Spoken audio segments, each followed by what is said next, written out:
있습니다. 아멘. 반갑습니다. 서로 인사 나누실까요? 무사히 귀환하신 것을 축하합니다. 왜 안 하세요? 무사히 귀환하신 걸 축하합니다.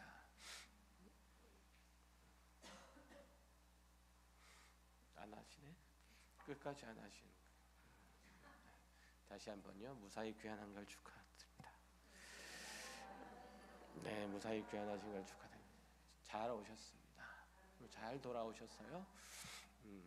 제가 몸 컨디션이 안 좋습니다. 컨디션이 안 좋아서 그런지 정신은 더 맑습니다. 정신 더 맑고 주를 기뻐하는 마음과 신뢰하는 마음과 주님께서 허락하신 귀한 말씀들을 잘 나눠줘야 되겠다는 그 간절한 마음들은 더합니다. 만약에 사람이 자기 운명을 개척을 하고 자기 인생길을 스스로 정한다면 아무도 하나님을 알 수 없고 또 그의 자녀로서 그 영원한 나라를 향하여서 갈 수 있는 자는 아무도 없습니다. 인간이란 존재는 그렇게 훌륭한 존재도 그렇게 신령한 존재도 아님죠. 우리가 우리 인생을 선택하고 또 결정한 것처럼 보이지만 그렇지 않고 하나님께서 그 걸음을 인도하셨기에 어느 날 내가 교회 문 뒷자리에 앉아 있더라. 어느 날 내가 집사가 되어 있더라. 그토록 교회를 험담하고 저주했던 내가 어느 날 보니까 내가 교회 문짝을 고치고 있더라. 이런 고백을 하죠. 아닌가? 처음부터 다 잘하셨어요? 그런 고백을 하죠. 여러분이 인정하든 안 하든 상관없이 하나님께서는 여러분을 그 무한한 은혜와 사랑으로 키우시고 보호하셔서 지금 이 자리까지 오게 된 겁니다. 아버지 하나님께서 예수 그리스도를 이 땅에 보내신 것처럼 그는 또한 이 세상에 우리를 보내셨다는 이 말씀이 바로 그 모든 것들을 말해주죠. 우리가 주님께로부터 보냄을 받은 자라는 이 사실은 우리가 주님께 받은 책임과 또 사명이 있고 또한 우리는 우리의 힘과 재주와 능력으로만 살지 않는다는 것을 가르쳐줘요. 주님이 아버지 하나님으로부터 보냄을 받아서 이 땅에 오셨고 그 구원 사역을 이루셨듯이 그 구원 안에 있는 우리 역시 주님으로부터 보냄을 받았기 때문에 이 땅에 살고 있고 또 이 자리에 앉아 있는 거예요. 여기까지는 충분히 이해하실 수 있으실 거죠? 그런데 우리가 주님께로부터 보냄을 받았다는 사실, 우리가 이 땅에 존재하고 있다는 사실이 신앙을 하는 데 있어서 어떤 중요한 의미를 내포하고 있을까라는 생각이 드실 거예요. 잘 들어보시면 이해하실 수 있을 건데, 우리가 잘 알고 있듯이 주님은 자신의 필요와 이해와 요구를 따라서 이 땅에 오신 것이 아니라 전적으로 성부 하나님께서 보내셨고 아들이신 하나님이 그 뜻에 순종해서 오신 거죠. 다시 말하면 우리가 주님이 오시도록 초청한 것도 아니에요. 주님을 부른 것도 아니에요. 주님이 오시도록 요구한 것도 아니에요. 오히려 하나님께서 우리를 사랑하셨고 그 처지를 불쌍히 여기셔서 이 땅에 보내셨어요. 그래서 우리가 예수 그리스도를 믿을 수 있게 되었다는 거죠. 예수님께서도 역시 마찬가지로 아버지의 뜻에 순종해서 여기에 오신 것이고, 그래서 그가 이 땅에서 하신 모든 것들도 아버지의 뜻을 이루는 것이고, 그 뜻에 따라서 우리가 아버지의 뜻에 따라서 이곳에 있다는 거예요. 그러면 그 아들을 이 땅에 보내신 아버지의 뜻이 뭘까요? 하나님께서 온 우주와 거기에 속해 있는 모든 피조물을 만드시고 그 마지막으로 인간을 지으신 것, 이것은 아실 거예요. 그렇죠? 그리고 그 인간을 통해서 이 우주라는 시간과 공간 속에서 그 영광을 나타내시기를 기뻐하셨어요. 쉽게 말하면 하나님의 성품과 지혜와 능력과 영광의 그 아름다움은 온 우주 만물을 창조하신 그 하나님의 지혜와 능력과 그 권능과 그 아름다움과 그 영광은 인간을 지으신 목적과 그 뜻 안에 다 들어있다는 뜻이에요. 인간은 보이지 않는 하나님의 형상이잖아요. 하나님께서 인간을 만드셨을 때 당신의 형상을 따라서 만드셨어요. 그 하나님의 성품과 속성이 다 인간 안에 내재되어 있어서 우리는 피조 세계를 하나님의 창조의 목적을 따라 그분의 속성을 따라서 다스릴 수 있게 되었어요. 이 땅을 살아가는 게 하나님의 뜻을 따라서 하나님의 창조의 목적을 따라서 살아갈 수 있게 되었다는 뜻이에요. 그게 오늘 본문의 말씀과 무슨 상관이 있냐? 마태복음 22장 34절 이하를 제가 읽어드릴게요. 예수께서 사두개인들로 대답할 수 없게 하셨다 함을 바리새인들이 듣고 모였는데 그 중에 한 율법사가 예수를 시험하여 묻되 선생님, 율법 중에서 어느 계명이 크니까? 예수께서 이르시되 내 마음을 다하고 목숨을 다하고 뜻을 다하여 주 너의 하나님을 사랑하라 하셨으니 이것이 크고 첫째 되는 계명이요 둘째도 이와 같으니 내 이웃을 내 자신같이 사랑하라 하셨으니 이 두 계명이 율법과 선지자의 강령이니라. 하나님께서 이스라엘 자손들을 당신의 백성으로 삼으시고 또 율법을 주시면서 그것들을 지키도록 하신 것은 그 율법 안에서 그들이 그 율법 안에서 살 때만 하나님의 백성의 아름다움이 나타나기 때문이에요.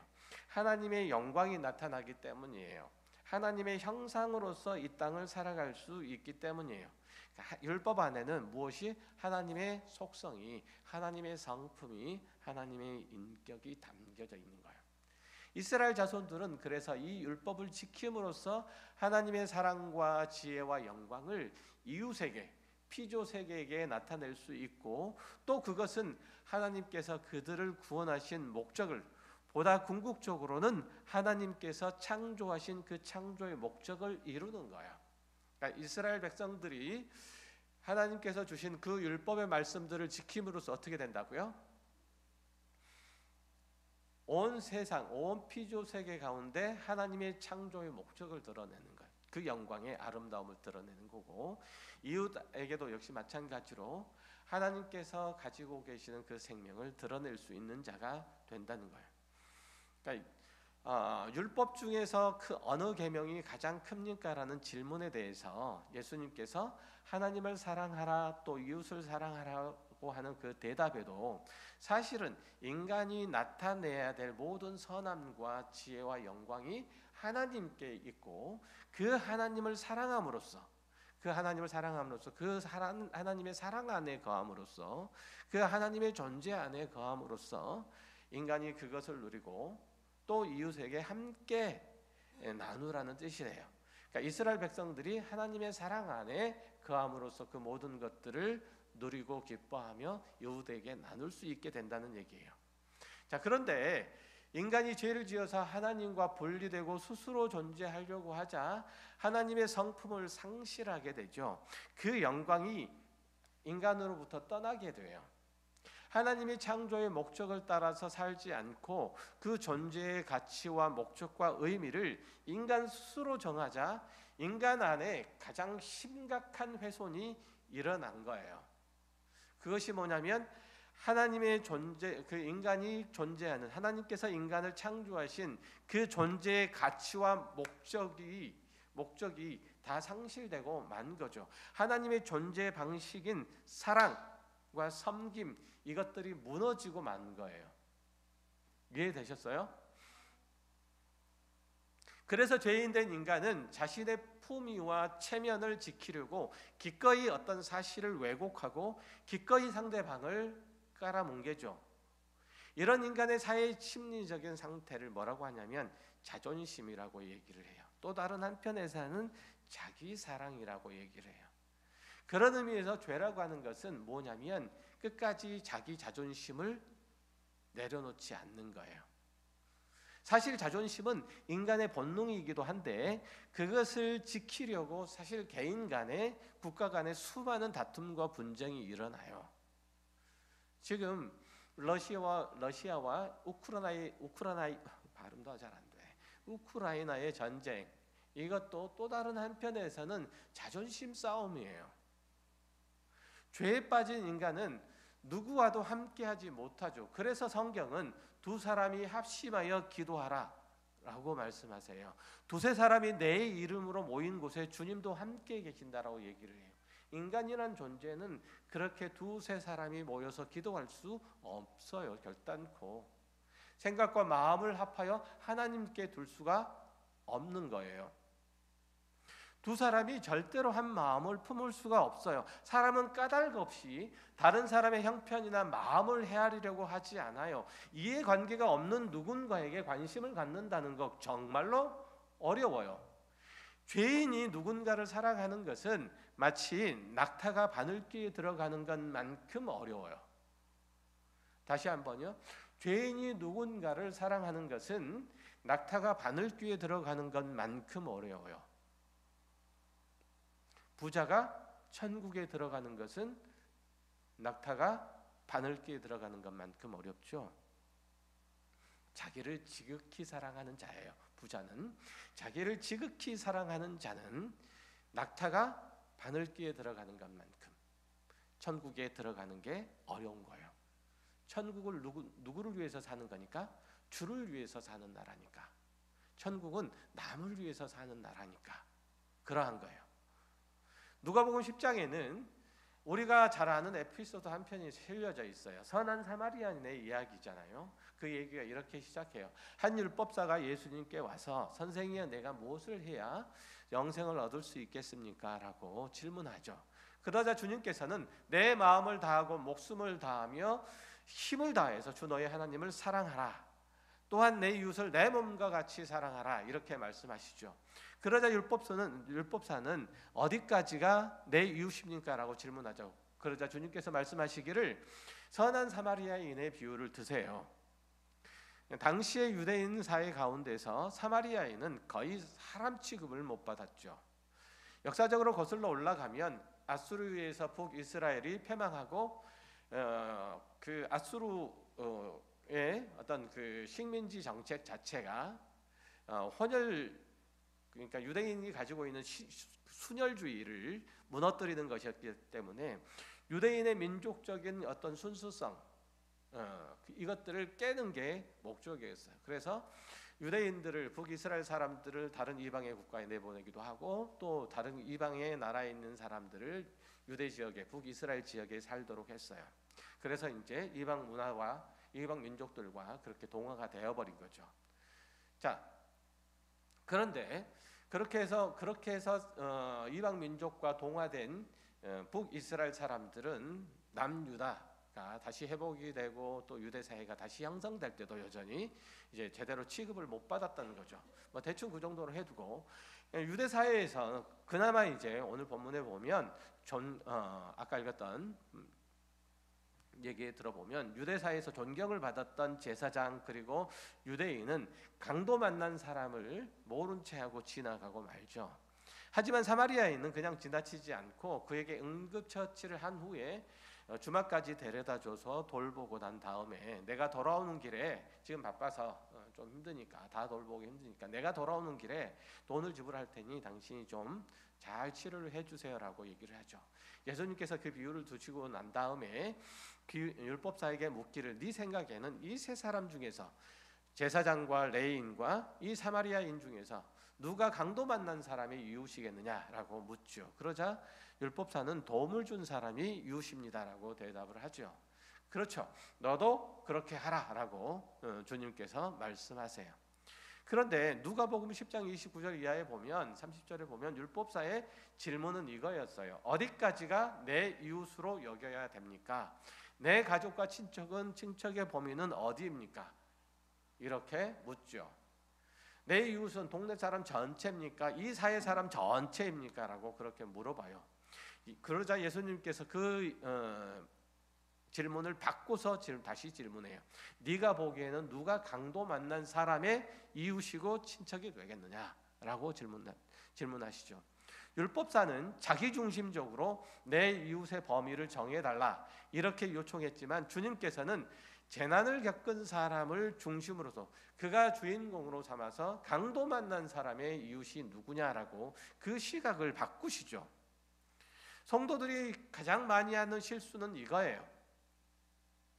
우리는 누구는 도움을 받아야 되는 사람이고 누구는 도움을 받을 필요가 없는 사람이다. 도움을 받아서는 안 된다라는 그런 구분들을 사실 많이가 가지고 있고 그건 사실 당연히 그렇게 여겨야 된다고 생각하죠. 예를 들면 우리가 무신론자나 이교도에게 하는 것을 보면 잘 알 수 있어요. 신앙심이 깊고 좋다는 사람일수록 우리 편과 상대편의 구분이 아주 뚜렷해요. 예수를 믿는 사람과 안 믿는 사람을 구별하고 그들을 서로 다르게 대접하는데 아주 익숙하다는 얘기예요. 오직 그리스도만이 우리의 참된 진리이신 것은 당연하지만 재난을 겪고 있는 이 중에서 피아를 구분하는 것, 이거는 마땅하지 않거든요. 결단코. 종교적인 박해를 피해서 신대륙으로 건너갔던 청교도들이 아메리카 대륙을 하나님께서 주신 가나안 복지로 여겼어요. 거기서 그들은 기독교 신앙의 순수성을 지켜내려고 애를 썼고 영국 시민으로서의 자존심과 지위를 지키려고 애를 썼죠. 그래서 청교도들과 다른 영국인들은 그 대륙에서 원주민을 가차없이 몰아내서 죽이는 일들을 계속해 왔던 거죠. 그래서 아메리카 대륙에 원주민이 그렇게 많이 인디언들이 많이 남지 않았잖아요. 지금도 이스라엘 자손들이 출애굽해서 가나안 땅에 들어갔을 때 하나님께서 그 원주민을 다 죽이라고 한 것을 근거로 삼아서 아메리카 인디언들을 몰살했던 거예요. 이들은 흑인뿐 아니라 인디언뿐만 아니라 흑인이나 다른 유색 인종도 똑같이 취급을 해요. 그들은 흑인 노예 제도를 당연시했고 기독교인이 아닌 사람들을 박해하는 것, 이것은 하나님의 심판이라고 생각을 했던 거예요. 그들은 생각할 때 흑인들은 흑인들을 그 함의 자손이라고 그렇게 여겼던 거예요. 그리고 자기네들은 셈의 후손이라고 그렇게 여기는 거죠.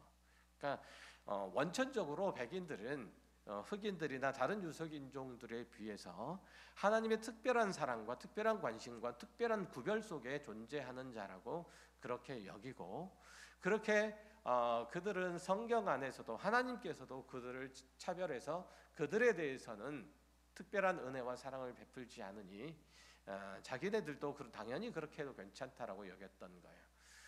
우리가 잘 알다시피 영국의 식민지였던 인도도 역시 마찬가지잖아요. 인도가 영국의 식민지 꽤 오랫동안 지속되었는데 지금도 인도 사람들은 기독교인들 아주 싫어해요. 기독교 인구가 7%밖에 안 돼요. 이슬람이 거의 80%가 넘어가요. 이슬람 힌두가 넘어가요. 굉장하죠. 그들이 못된 짓을 했던 것들이 그대로 남아있는 거죠. 치를 떠는 거예요. 누구에 대해서? 영국인들에 대해서, 기독교인들에 대해서 치를 떠는 거예요. 그들이 소금 가지고 장난쳤잖아요. 그러니까 사람이 신진대사를 하는 데 있어서 소금은 필수적인데 그걸로 장난쳐서 사람 못 살게 만든 거예요. 성장하지를 못하게 만든 거예요. 바보를 만들었던 거죠. 치를 떠는 거예요. 그러니까 이들이 이러한 무지하고 잔혹한 사건들을 저질렀던 것은 아이러니하게도 이들이 예수를 믿는 신앙의 열심 때문이었어요. 우리는 예수를 믿고 너희는 안 믿으니까 당연히 너희가 죽어도 마땅하다 이렇게 생각한 거예요. 기독교 신앙이 뭔지 잘 모르니까 뭔지 모르면 우리도 똑같이 그렇게 돼요. 예를 들면 우리가 가끔 전도하러 나가서 사람들에게 전도용품을 줄 때는 아주 세상인자하고 평온한 표정을 짓죠. 교회 나오겠다고 얘기를 하면 우쭐해하고 감사하죠. 부정적인 반응을 보이면 이렇게 금방 표정이 달라져요. 내가 분명히 너한테 전했다. 너 나중에 지옥 가도 나한테 할 말 없어. 남 탓할 수 없어. 아주 이런 기꺼운 마음들을 가지고 돌아서죠. 그러면 안 된다는 거예요. 선한 사마리아인의 비유가 그런 걸 지적을 해주는 거예요. 여러분이 예수를 믿는 것은 정말 잘한 것들이지만 그것은 전적인 하나님의 은혜예요. 믿죠? 내가 잘나서 예수를 믿은 거니까 또한 당신이 예수를 당신이 못나서 예수를 못 믿는 거다. 이렇게 여기면 안 되는 거예요. 예수를 믿었으니까 당연히 복을 받고 당연히 승리하고 당연히 성공한다고 여기면 안 된다는 거예요. 그렇게 하니까 우리의 신앙이 빈약할 수밖에 없고, 그래서 세상 가운데서 사람들에게 어찌 보면 채일 수밖에 없는 거죠. 우리는 지금 하나님의 은혜를 입은 자이고 상대방은 아직 그렇지 못한 자라는 사실로 구별할 수 있을 뿐이에요. 나는 하나님을 믿는 잘난 사람이고 너는 하나님을 모르는 지옥 자식이다, 이런 식으로 구별하는 것만큼 잘못된 생각은 없다 이거예요. 그것은 우리의 신앙을 종교화한 결과예요. 우리의 신앙은 누가 더 많이 시간을 내서 기도했는가, 누가 더 많이 자주 전도하러 나갔는가, 누가 더 열심히 교회 생활을 했는가, 누가 더 성경책을 많이 읽고 성경을 내용을 많이 알고 있는가, 이런 식으로 구별되는 게 아니고 하나님과의 깊은 교제로 인해서 그분의 성품이, 그분의 속성이 우리의 각자의 삶과 인격에 나타나는 것들로만 드러낼 수 있을 뿐이에요. 하나님의 거룩하심이 그리고 그리스도의 순종이 우리 안에 들어와 있으므로 거기에 내가 기뻐하고 거기에서 내가 하나님의 영광을 드러낼 수 있을 뿐이란 얘기예요. 이스라엘 왕정 초기에 사울이 왕으로 즉위했죠. 그가 왕이 되자 선지자 사무엘은 사울을 차지해서 이렇게 명령해요. 하나님께서 당신을 기름 부어서 왕을 삼으셨으니 이제 가서 그 명령을 따라서 아말렉 족속을 쳐서 진멸하십시오. 우리 생각에는 하나님이 너무하신 명령이 아닌가라는 생각이 들 거예요. 마음이 들 거예요. 그래서 구약 성경은 잘 이해해야 될 필요가 있는데요. 아무튼 선지자 사무엘은 사울 왕에게 아말렉을 남녀노소를 막론하고 그리고 그 족속에 속한 모든 가축도 다 죽이라고, 다 해렘을 하라고 하되 하나도 살려두지 말라고 하세요. 이것이 하나님의 명령이었어요. 그게 무슨 의미일까요? 이거는 여러분들이 생각하는 것보다 훨씬 더 신앙의 깊은 의미를 품고 있어요.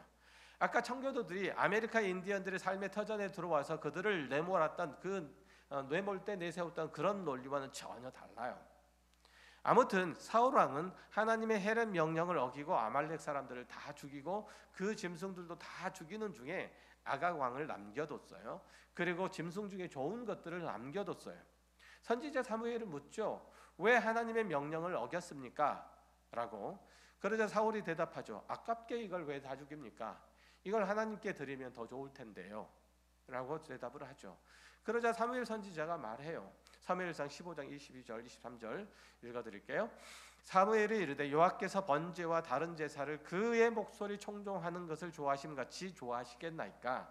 순종이 제사보다 낫고 듣는 것이 수양의 기름보다 나으니 이는 거역하는 것은 점치는 죄와 같고 완고한 것은 사신 우상에게 절하는 죄와 같음이라. 왕이 여호와의 말씀을 버렸으므로 여호와께서도 왕을 버려 왕이 되지 못하게 하셨나이다 하니. 자, 순종이 제사보다 낫다. 조금 신앙이 있다고 여기는 분들은 다 이 말씀을 기억하고 아마 암송하고 마음에 새기고 계실 거예요. 그렇죠? 그런데 성경이 요구하는 순종의 의미, 이거는 우리가 생각하는 것보다 훨씬 더 깊어요. 일반적으로 생각할 때 기독교를 포함해서 모든 종교는 어떤 무언가를 깨우치는 것이라고, 우리 안에 차곡차곡 쌓는 것이라고 생각을 해요. 아, 그렇구나, 이거구나 라는 거 그렇게 깨닫고 그걸 붙잡는 거라고 생각을 해요. 기독교는 이것이 사랑이다, 이것이 성경의 성도의 책임이다, 이것이 신앙이다 라는 식으로 깨닫는 종교가 아니라, 게다가 기독교는 봉사하고 헌신하고 섬기는 종교도 아니라, 기독교 신앙에서 단 하나를 깨닫는 게 있다면, 아는 게 있다면, 내세우는 게 있다면, 인간이라는 존재는 죄인이고 그냥 내버려 두면 멸망의 길로 가고 만다는 사실이에요. 기독교 신앙이 얘기하는 것들은 그래요. 그러니까 우리가 경험하고 깨닫고 그리고 깨우치고 있는 사실은 하나 뭐냐면, 우리가 이 자리에 앉아 있는 이유 딱 하나가 뭐냐면, 나 혼자는 이 세상을 살 수 없다. 나 혼자서는 인간됨의 가치를 발현할 수 없다. 나는 혼자 두면 나는 멸망의 자리로 기필코 갈 수밖에 없다는 사실. 나는 영적으로나 모든 면에서 파산한 존재이다 라는 사실 하나만, 나는 아무것도 아니다라는 이 사실 하나만 가지고 이 자리에 있는 거예요. 많이 졸리신가 봐요. 힘드실 거예요. 감기도 걸리셨고. 그래서 그렇지만 어쨌든 잘 들어보세요. 좀 힘드셔도 기독교 신앙에서 깨닫는 것이 하나가 있다면 뭐냐면, 나라고 하는 존재는 하나님 없이는 아무것도 아니라는 사실 하나예요. 이것만 아는 거예요. 이것 외에는 다른 무엇도 우리가 경험하고 깨닫는 게 없어요. 기독교 신앙은 우리가 뭘 깨닫고 뭘 더하고 뭘 닦는 게 아니라, 오히려 우리가 얼마나 부족하고 얼마나 형편없는 자인지 경험하는 데서부터 나오는 거예요. 하나님의 선하신 뜻과 계획과 인도하심과 다스림이 없이는 한순간도 무사히 넘어갈 수 없는 존재임을 깨닫고, 그 말씀에 순종함으로써 우리의 신앙이 깊어질 수 있다라고 하는 것, 우리가 참된 기쁨과 만족과 안식을 누릴 수 있다는 것, 이것만 경험하는 거예요. 성경이 끊임없이 우리의 인격의 겸비함과 행실의 순종함을 요구하는 것은, 하나님이 우리보다 높으시고 우리보다 우리를 더 사랑하시고 우리보다 더 지혜로우시고 우리보다 더 능력이 많으시기 때문에 우리더러 순종하라고 하는 거예요. 내 말 들으라고 말씀하시는 거예요. 내 말 들으라. 우리가 자녀들한테 그렇잖아요. 그렇잖아요. 내 말 들으라고 얘기를 하잖아요. 나도 인생을 살아봤으니 너처럼 하면 나중에 후회하더라. 너처럼 하면 나중에 울더라. 너처럼 하면 실패하더라. 그러니 좀 내 말 좀 들어라. 끊임없이 자기들한테 크나 작으나 자녀들한테 하는 얘기들이 그거였잖아요. 하나님께서 우리들에게 하시는 말씀이 그건 거예요. 많은 성도가 이 부분에 대해서 사실은 넘어지고 시험에 들죠. 하나님께서 나에게 이것만 해주시면 될 것 같거든요. 그러니까 하나님께서 나에게 이렇게 해주십시오라고 얘기를 하지, 하나님의 말씀을 들으려고 생각하지 않아요. 하나님이 나에게 100억 정도만 주시면 돈 많은 그리스도인이 얼마나 근면하고 불우한 이웃을 잘 돕는지 보여줄 텐데, 하나님이 나를 국회의원으로 만들어 주시면 여의도를 싹 다 바꿔 놓을 텐데, 하나님이 우리 교회에 1000명만 보내주시면 온 세계 열방의 선교사를 보내서 복음으로 인류를 뒤엎어 놓을 텐데, 그런데 그렇게 안 해주시기 때문에 우리는 신앙생활을 대충 하죠. 하나님께서 나에게 별로 해주신 것이 없으니까 별로 기대도 안 하실 거예요. 그런 생각에서 벗어나야 된다는 거예요. 기독교 신앙은 우리 손에 쥐어진 어떤 기술, 재주, 능력, 어떤 물질로 무엇을 이루냐가 아니에요. 다시 말씀드려요. 기독교 신앙의 본질은 우리 손에 쥐어진 어떤 기술이나 재주나 능력이나 지식이나 물질, 이런 것들로, 심지어는 우리의 건강도 이런 것들로 열심히 자신을 갈고 닦고 헌신해서 무엇을 이룰 수 있는 존재가, 그렇게 이루라고 얘기하지 않아요. 결코 기독교 신앙은. 우리가 열심히 갈고 자신을 깎아서 남달리 선한 존재로, 능력 있는 존재로 변화되는 것도 아니에요. 우리에게 필요한 것은 하나님을 아는 거예요. 그래서 너희가 섰다 하면 넘어질까 두려워하라고 하는 것, 말씀이 그 얘기인 거예요. 그 얘기. 우리 안에서 설 수 있는 어떤 능력이 우리 안에 있질 않아요. 하나님께서 계시고 그분이 온 세상과 역사를 간섭하시고 그 뜻을 이루어가는 것을 보는 거예요, 우리가. 그리고 그 뜻 안에, 그 인도하심 안에, 그 말씀 안에 우리를 쳐서 복종시키는 거예요. 이게 기독교 신앙의 전부 다예요. 여러분의 신앙생활은 전부 다예요. 하나님은 우리를 그 지혜와 사랑과 능력으로 구원하시고 다스리시고 채워가시고, 그래서 하나님의 선하신 뜻을 따라서 우리를 하나님의 형상의 아름다움으로, 그 영광의 찬란함으로 우리를 인도하시는 거예요. 우리는 사실 우리 자신, 우리가 하는 일이 뭔지, 우리의 신앙이 어디만큼 맞는지 사실은 잘 몰라요. 그래서 마치 거대한 선박을 건조하는 그런 과정과 같은데요, 그 공정의 진행 동안에는 이것이 어느 부분에 어떻게 쓰여질지 감이 잘 안 잡히실 거예요. 그거 보셨어요? 선박이 부분별로 건조돼 가지고 짝짝 붙여지는 거 보셨어요? 그 부분 공사를 할 때는, 작업을 할 때는 잘 몰라요, 이 부분이 어디서 쓰였는지. 근데 이것저것을 다 가져다가 제자리에 붙여놓으면 비로소 그 형체가 보이잖아요. 우리 자신의 완성된 모습도 역시 마찬가지로 그러해서 천국에 가서야 다 볼 거예요. 지금은 내가 어떤 상태인지, 지금 겪는 일이 내 신앙에 어떤 영향을 줄지, 지금 하는 기도가 어떤 모습으로 응답되어 나타날지 도무지 알 수가 없는 거예요. 그럼에도 불구하고 하나님의 그 높으신 뜻을 따라서, 하나님의 그 선하신 능력을 따라서 우리가 지어져 가고 있다는 사실이에요. 그래서 우리가 순종하는 거예요. 그래서 우리는 하나님께서 하시는 일을 정확하게 전망하고 이해하고 적극적으로 수용하는 것은 우리에게는 절대 가능치가 않아요. 그래서 하나님께서 우리들에게 순종을 요구하시는 거라니까요. 사울에게 순종을 요구하시는 거라니까. 몰라요. 아말렉 사람들을 왜 죽이라고 하는지 여러분 잘 모르시잖아요.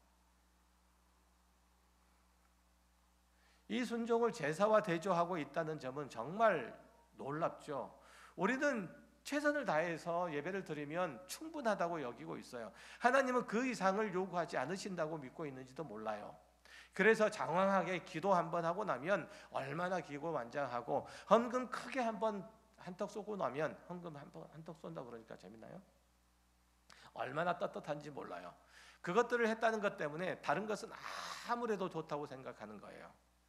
그뿐만 아니라 자기처럼 하지 못하는 이들을 그 마음으로부터 얼마나 업신 여기는지 모르죠. 이런 태도는 기독교 신앙의 최대 적이잖아요. 호세아서 6장 4절 이하를 볼게요. 에브라임아 내가 내게 어떻게 하랴, 유다야 내가 내게 어떻게 하랴. 너희의 인애가 아침 구름이나 시 없어지는 이슬 같도다. 그러므로 내가 선지자들로 그들을 치고 내 입의 말로 그들을 죽였노니 내 심판은 빛처럼 나오느니라. 나는 인애를 원하고 제사를 원치 아니하며 번제보다 하나님을 아는 것을 원하노라. 여기 보면 하나님께서 이스라엘에게 요구하시는 것은 제사가 아니라 인애라는 거예요. 인애라는 것은 사랑과 기다림이에요. 인애는, 다시 말씀드려요, 인애는 사랑과 기다림이에요. 하나님께서는 그 사랑과 은혜로 이스라엘의 모든 백성들이 그의 자녀로 성장하고 성숙하기를 기다리시는 거예요. 끊임없이 일하고 기다리시는 거예요. 먼저 된 자로서 내가 만들어놨던 것들을 꺼내놓고 너는 왜 이렇게 못해? 형제 자매를 심판하는 자리로 서지 말라는 거예요.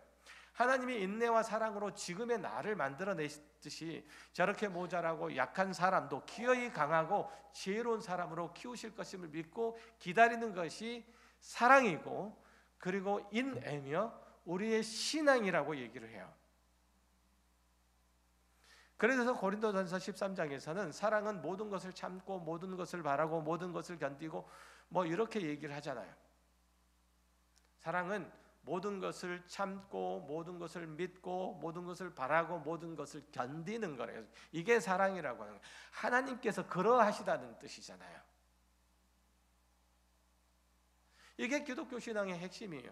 하나님께서 그 모든 사람을 그 긍휼과 자비와 사랑으로 다스리는데, 그것이 나타나는 순서나 형태에만 각 사람에게 차이가 있을 뿐, 그 능력이나 지혜와 영광의 나타남들은 결코 차이가 있지 않음을 알아야 돼요. 그래야 우리가 저 형편없는 사람도 구원을 받았을까라고 여겨지는 이들조차 기쁨과 감사한 마음으로 기대감을 가지고 바라볼 수 있게 돼요. 그것이 사랑이고 우리가 그런 모습으로 부르심을 받았다는 거예요. 그런 의미에서 볼 때 우리가 어떤 사람을 이웃으로 선택할 수 있는 권리가 있는 게 아니고 재난당한 사람의 이웃으로 우리가 있어야 된다는 뜻이에요. 그러면 이런 질문을 할 수 있잖아요. 우리의 이웃의 범위가 어디까지가 됩니까? 온 세상에 궁핍하고 곤고하고 슬픔과 재난당한 사람들을 다 책임져야 됩니까? 아니에요. 아니에요. 그래서 우리가 보냄을 받았잖아요. 어디로 보냄을 받았잖아요. 우리가 사는 이 삶의 자리로 보냄을 받았잖아요. 우리 가정에 보냄을 받았고 또 우리 교회에 보냄을 받았고 우리의 이웃 가운데 보냄을 받았잖아요. 예수님께서 이스라엘의 보냄을 받으셨듯이 육신의 모습으로 자신의 몸에서 나셨듯이 우리는 이 시대와 이 사회와 이웃에게 보냄을 받았잖아요. 무엇으로? 예수님처럼 그렇게 보냄을 받, 하나님의 형상으로서 보냄을 받은 거예요. 우리는 직장과 가정과 옆집과 앞집 사람에게 보냄을 받고 있다는 뜻이에요. 아프리카 빈민을 위해서 구제금을 보내는 것도 좋고 그들에게 맑은 물을 제공하려고 하는 그 프로젝트에 참여해도 좋아요. 지구온난화를 방지하는 캠페인에 함께해도 좋아요. 하지만 그들의 영혼이 오늘도 수만 명씩 지옥에 떨어지는 것이 더 심각한 것이 아니냐. 여러분, 이 영혼들을 위해서 우리가 복음 들고 나가야 되지 않겠습니까? 하나님의 구령 사업에 참여해야 되지 않겠습니까? 이렇게 생각할 수 있죠. 어떤 선교단체 집회에 흔히 들을 수 있는 멘트 같은 거잖아요. 15년, 20년 전만 해도 이런 동료의 메시지에 마음이 동했고 그래서 너도 나도 선교에 헌신하겠다는 젊은이들이 참 많았잖아요. 다 그런 것은 아니겠지만 그런 호소에 감정에 호소하는 그 멘트에 동해서 선교사로 헌신하겠다고 그렇게 약속하고 아직도 지키지 못해가지고 전전긍긍하는 40대, 50대들이 되게 많아요. 선교의 필요성을 인정하는 것과 내가 그 일에 보냄을 받은 것과는 다른 거예요. 선교는 아무나 하는 것이 아니에요. 선교는 목사는 아무나 하는 것이 아니에요. 잘나서도 열정이 끌어서도 아니에요. 하나님께서 부르셔야만 하는 거예요. 남자가 되고 여자가 되는 것이 우리의 선택이 아니듯이 선교사가 되고 목사가 되는 것도 역시 마찬가지예요. 그런 의미에서 여러분이 이 땅에 태어나는 것도 마찬가지예요. 이 가정에 태어난 것도 여러분의 선택이 아니라는 뜻이에요.